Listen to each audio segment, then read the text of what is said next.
Bueno, ya estamos al aire y nos metemos en la primera entrevista de este martes que estamos retomando el ritmo de este espacio para charlar un rato de políticas con protagonistas del conurbano, ¿no? Con referentes del conurbano. No hablar necesariamente del conurbano, pero sí desde el conurbano nos asomamos a la realidad política de los distritos y a la realidad política nacional. Y a eso lo vamos a invitar al diputado nacional Sebastián Galmarini, que está en línea con nosotros. Sebastián, ¿cómo estás? Acá Ariel, ¿de qué pasa? ¿Qué tal, Ariel? ¿Cómo te va? Buenas tardes. Muy bien, buen año. No nos hemos visto en este 2026, así que, bueno, que tengas un gran año, Sebastián. Es cierto. Sebastián, vamos a meternos, te voy a meter un poquito sobre las últimas novedades en el PJ y después un poco en la agenda legislativa, que celebramos tener un legislador de San Isidro, un legislador de la zona norte, porque no son como cronistas, ¿no? Para la realidad legislativa nacional, así que nos viene bien este lugar que estás estrenando como diputado nacional. Pero antes el PJ. El fin de semana se cerraron listas, se cerró una unidad que de alguna manera evitó una confrontación entre distintos espacios del peronismo. Vos sos del Frente Renovador, pero bueno, tu identidad con el peronismo es muy fuerte, más allá del sello partidario. ¿Qué importancia le das a la elección, a las autoridades del PJ? ¿Qué importancia le das a que se haya evitado una interna? Eso en principio, después avancemos sobre Kicillof, pero en principio lo que pasó el domingo, ¿te parece importante? ¿No? ¿Positivo? ¿No? Creo que hay dos aristas para analizar. Una que creo que corresponde y es lo que se dijo en todos lados y no se pudo realizar de manera completa y conjunta, es los partidos tienen que cumplir la norma, tienen que tener autoridades, tienen que renovarlas, tienen que cumplir con la presentación de balances, con tener todos sus papeles en regla, porque son en definitiva los vehículos que utilizamos para confrontar, para enfrentar los procesos electorales. Así que en ese sentido me parece lo correcto, me parece que se hizo lo que había que hacer y que se mezcla con un segundo debate que es, bueno, independientemente de los debates internos y de los candidatos o precandidatos que existan en las internas de los distintos partidos, yo creo que hoy la sociedad no nos está reclamando solamente identificación partidaria o la discusión por cargos al interior de los partidos, sino que lo que nos está pidiendo es que miremos qué es lo que está viviendo en la realidad todos los días. La caída de la actividad genera más desempleo, cierre de comercio, cierre de pymes, caída de la actividad industrial. Me parece que en ese sentido, el haber alcanzado la unidad, que todos los sectores, en este caso de justicialistas en San Isidro, se hayan allanado a formar parte de un mismo espacio, es sano y sobre todo que eso también puede suponer una mejor estrategia de cara a las elecciones de 2027 para enfrentar a Milei y a todo lo que supone ese desgobierno también a nivel provincial y municipal. Bien. Nombraste San Isidro, me pareció muy simbólico, y te voy a pedir una opinión. Marcela Durrié, tu madre, fue elegida como presidente, venía de ser tu padre, el Pato Galmarini. ¿Qué te parece que dice eso del peronismo? Si es que dice algo, más allá no tengo, por eso lo comento a la audiencia, vos no, es algo que sabes que lo conoces, el respeto profundo que tengo por tu madre y hasta un cariño particular, digamos, ¿no?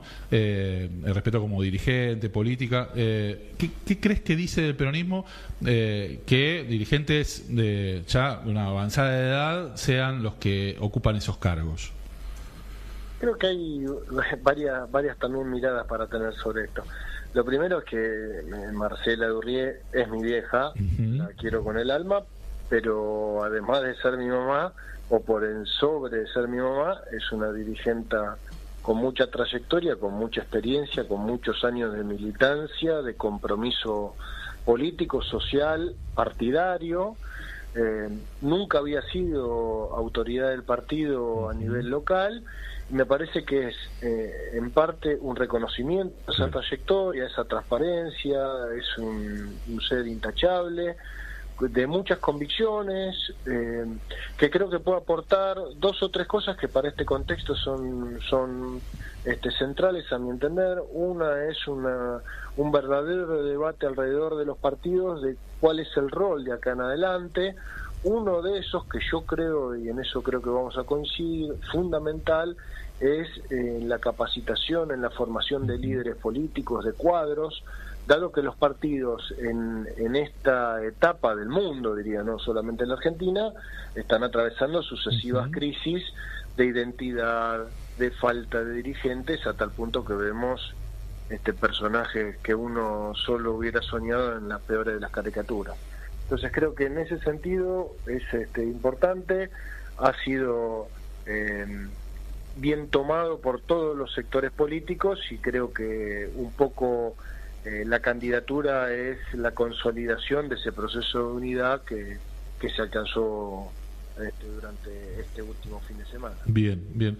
Te meto ahora en provincia. De alguna manera la elección de Kicillof cerró un debate que se viene dando en distintas instancias y que se asomaba como la posibilidad de una confrontación electoral en marzo, que creo yo no le iba a hacer bien al peronismo, ¿no?, en esta instancia, ni a ganadores ni a perdedores. Pero bueno, hay muchos sectores que están impulsando a Kicillof, intendentes, como el candidato de cara al 2027, o liderando el espacio peronista. ¿Crees que esta elección lo posiciona en esa línea, que es parte de esa construcción? ¿Cómo entendés o cómo ves esta nominación de Kicillof en la presidencia del PJ bonaerense? Me parece 2 cosas. Lo primero, que también a nivel provincial está bien que los partidos definan y construyan esa sucesión. Me parece correcta la posición tanto del sector más cristinista, de Máximo, como de Kicillof, en el sentido de alcanzar una unidad en un contexto donde salimos de una elección general y donde lo que estamos discutiendo son autoridades partidarias, y arrastrar a la sociedad a discutir quién es el consejero seccional de la primera o quién es el secretario de legal y técnico, me parece que no tiene mucha importancia, salvo en la construcción de una estrategia electoral para quienes creemos que el gobierno de Milei no le está haciendo bien a la Argentina. Y en ese sentido creo que está muy bien que Kicillof y muchos otros dirigentes, intendentes, legisladores estén pensando en la construcción de una candidatura de Axel o de algún dirigente de ese espacio también a nivel provincial o municipal. Me parece a mí que es más importante tener una estrategia, mirar cuál es el escenario y no apresurarse, dado que todavía falta mucho. Y como hace algunos días le dije a algún colega tuyo, ¿quién de nosotros hubiera pensado 2 años antes, apenas termina la elección del 21, que Milei podía ser presidente? Bueno, me parece que no hay que exponerlo, que la sociedad está esperando del gobernador de la provincia, dado el ajuste, dado la caída de la actividad, verlo resolviendo los problemas de los ciudadanos, encargado de la seguridad, encargado de la salud, de la educación, más que preocupado por ver si lo largan o no de candidato. Me parece que es acelerar los tiempos, que es exponerse a discusiones y sobre todo darle una ventaja temporal al gobierno nacional, que se ocupa todo el día de construir títulos para desgastar lo que creen que puede ser algo competitivo en las elecciones. Bien. Y en esa línea, y con esto cierro el capítulo PJ, cuando uno habla con dirigentes y habla sobre todo con militantes, se encuentra una sensación de frustración que dejó en el militante del peronismo el último gobierno de Alberto Fernández, y lo ve como desinflado, no lo ve con vigor o con expectativas de cara al 27. ¿Qué es lo que tiene que hacer el peronismo, la principal fuerza opositora a nivel nacional al gobierno de Milei, para llegar siendo una alternativa real, digamos, ¿no?, competitiva en el 27? Primero, que creo que la sociedad tiene razón y que no tenemos que volver a cometer los mismos errores, no pisar otra vez los mismos palitos, tropezar con la misma piedra. No creo que el gobierno haya sido tan malo como algunos quieren exponerlo. Creo que sí tuvo severos problemas de gobernabilidad. Creo que la falta de equilibrio en la composición interna de esa coalición no funcionó, y eso hizo que el gobierno tenga un montón de problemas. También vale decir que tuvo problemas subidos a situaciones que no podés administrar, ni una pandemia, ni una sequía, ni las guerras. Digamos, hay muchos fenómenos que se dieron que son exógenos a la administración o a la realidad que podamos relativamente administrar desde la Argentina. Bien. Ahora, sí, lo que creo es que también hay un exceso de pesimismo producto de una muy mala lectura y de una muy mala gestión de la comunicación del resultado de las últimas elecciones. Ni ganamos por 14 puntos en septiembre en la provincia de Buenos Aires, ni perdimos por 20 en octubre. En realidad, la elección de septiembre tuvo algunos factores que fueron los que nos ayudaron a ganar de una mejor manera en la provincia. Básicamente, hubo una menor cantidad de electores, hubo una mayor unidad dentro del peronismo, es decir, no había divisiones ni a nivel seccional ni a nivel municipal, y eso alimentó que la unidad de las listas no haya dispersión. Uh-huh. Ese fenómeno, sumado a la baja participación y a que votan los extranjeros en las elecciones provinciales, se invirtió en las elecciones de octubre, y entonces ese fenómeno hizo la sensación de Milei creció mucho. En realidad no creció, no votaron extranjeros porque no votan a cargos nacionales. Hubo una mayor dispersión del peronismo, candidaturas como la de Cuño, la de Samid, la de Grey, lo que generaron fue que fuéramos perdiendo en distintas canastas, digámoslo así, un porcentaje de votos, pero que aún así fue una elección muy pareja. Y te recuerdo que el peronismo en las elecciones legislativas viene perdiendo casi sistemáticamente hace 5 elecciones, con lo cual creo que no hay que dramatizarlo. Me parece que la contracara de la polarización es la estabilidad de los dos grandes núcleos polares, digámoslo así. Uh-huh. Lo que sí creo es que nos hace falta revisar nuestra estrategia, y cuando uno discute la estrategia electoral y discute de cómo se va a posicionar y cómo va a instalar un candidato, básicamente lo tiene que hacer hacia adentro, no a los 4 vientos. Y creo que ahí el poder haber abrochado la unidad y el poder, con todas las diferencias, con todos los matices, y además pudiéndolos hablar, pero sin desgastarnos, nos va a permitir construir una candidatura y un proceso electoral que vuelva a recrear también en la expectativa de la sociedad argentina de que el peronismo puede gobernar y que no hace falta ir a estos experimentos exóticos como el que estamos atravesando.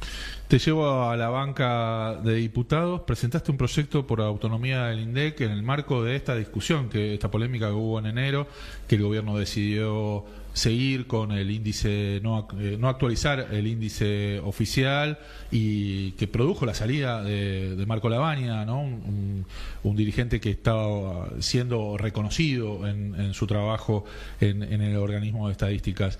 Contanos 2 líneas de la propuesta de autonomía del INDEC con respecto al gobierno nacional. Mira, el gobierno viene de papelón en papelón, y a esta altura creo que no es ni más ni menos que eso, que el desgobierno absoluto. Creo que no les interesa ni discutir los problemas ni resolverlos. Lo único que quieren es un tuit para, con una noticia, tapar la otra, y esa dinámica la entienden, la administran bastante bien, por cierto, y lo que genera es que en realidad cuando querés empezar a discutir y a ver cómo resolver ese problema, ya pasaron 14 noticias, entonces estamos hablando de un tema nuevo. Absolutamente. En este tema puntualmente, me parece que el papelón y a su vez escándalo que significa el haber mentido sobre la cifra de inflación, dado que no solamente es un escándalo frente a los aumentos salariales, frente a las jubilaciones, frente a los planes sociales, y además frente a las ganancias de muchos tenedores de títulos de bonos en la Argentina que se ajustan por ese indicador, lo que nosotros planteamos en ese proyecto es la necesidad de dar un paso hacia adelante. Ya la Argentina, y más allá de este gobierno y del escándalo y del papelón entre Caputo, Adorni, Milei, diciendo una cosa a la mañana, otra cosa al mediodía, otra distinta a la noche, creo que tenemos que dar un paso adelante, resolver un problema que evidentemente para la Argentina es sistemático, no es el primer gobierno, sino que ha habido problemas con el INDEC en gobiernos de un color político, bajo distintas circunstancias electorales y con distintos contextos económicos. Y en ese sentido darle autarquía financiera, es decir, darle recursos para poder investigar y tener autonomía en la construcción de y de todos los indicadores que se ajusten de la mejor manera posible a la realidad, y darle autonomía funcional, administrativa, para que los funcionarios no dependan del Poder Ejecutivo, del Ministro de Economía o del Presidente, sino que atraviesen la gestión de gobierno y uno pueda tener la certeza de que hay una integración lo suficientemente plural, un miembro de la Cámara de Senadores, un miembro de diputados y un miembro del Ejecutivo, que sepan que van a atravesar el color político de la actual gestión de gobierno, pero que cuando cambie ese color político también cambie la gestión del directorio de un organismo con estas características de independencia. Y entonces podamos salir de esta discusión permanente de que las cifras parece ser como sucede muy habitualmente o lamentablemente, que es que cuando uno va al médico y le dicen que tiene fiebre, se enoja con el termómetro en vez de ver qué es lo que está pasando. Bueno, acá es algo parecido. Creo que en lugar de enojarnos con las cifras, lo que tenemos que hacer es ponernos a trabajar para atacar las razones de fondo. Bien claro, te llevo a la última, Sebastián. Se va a discutir días más, semanas más, la reforma laboral. El gobierno está poniendo mucha expectativa en esta discusión, dice tener los votos, pero sobre todo mucha expectativa en los resultados de este cambio de ley, como si dependiera el progreso de la Argentina, la creación de trabajo, la activación de la economía de este cambio. ¿Qué pensás de cómo se está dando la discusión del proyecto del gobierno y de la posición que tiene que tener el peronismo? Yo creo que hay como dos gobiernos, ¿no? Un gobierno que está permanentemente en Twitter generando noticias y vendiendo humo, y hay una realidad que corre en paralelo, que es lo que efectivamente se discute y lo que llega a ejecutarse o a planificarse y efectivamente sale de las cámaras como ley. En este caso no hay un proyecto de reforma laboral, hay una serie de artículos que hablan de una flexibilización que es bastante parecida a lo que la Argentina ya aprobó en los 90 y no funcionó, que hay una serie de debates que nos tenemos que dar, pero que lo que está planteado en este proyecto es bastante malo y, por cierto, no ataca alguna de las principales reformas que la Argentina debería estar pensando.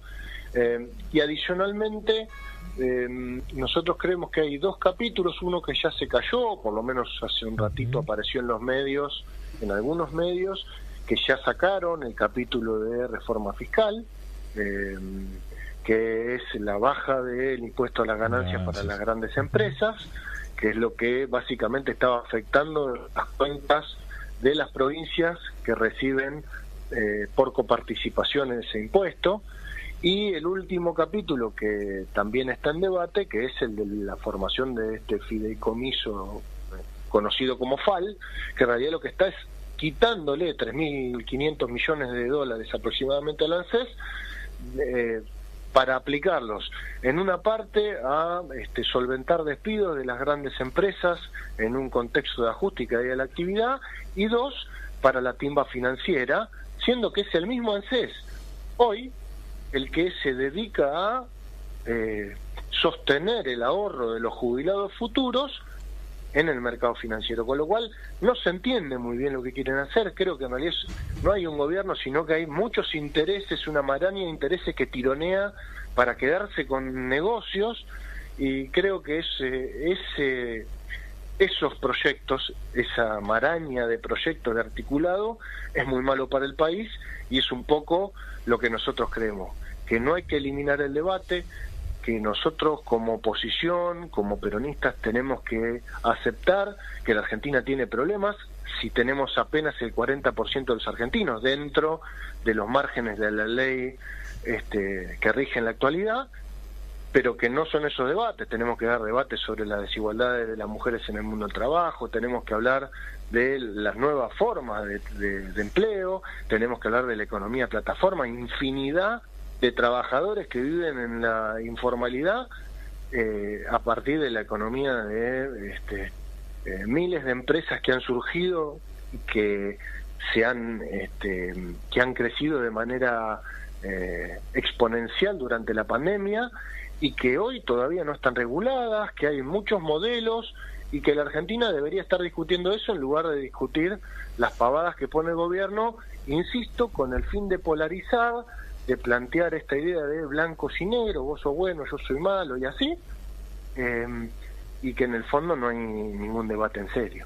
Bueno, me parece que el gobierno tiene esa lógica, no tira un tema, tira otro, habla de esto, habla del acuerdo con Estados Unidos, el acuerdo con la Unión Europea, ahora ponemos el régimen para juvenil, en el fondo no hay nada. El vértigo que hacías referencia. Es una manera de aturdir y de desinformar a todo el mundo. Sí, sí.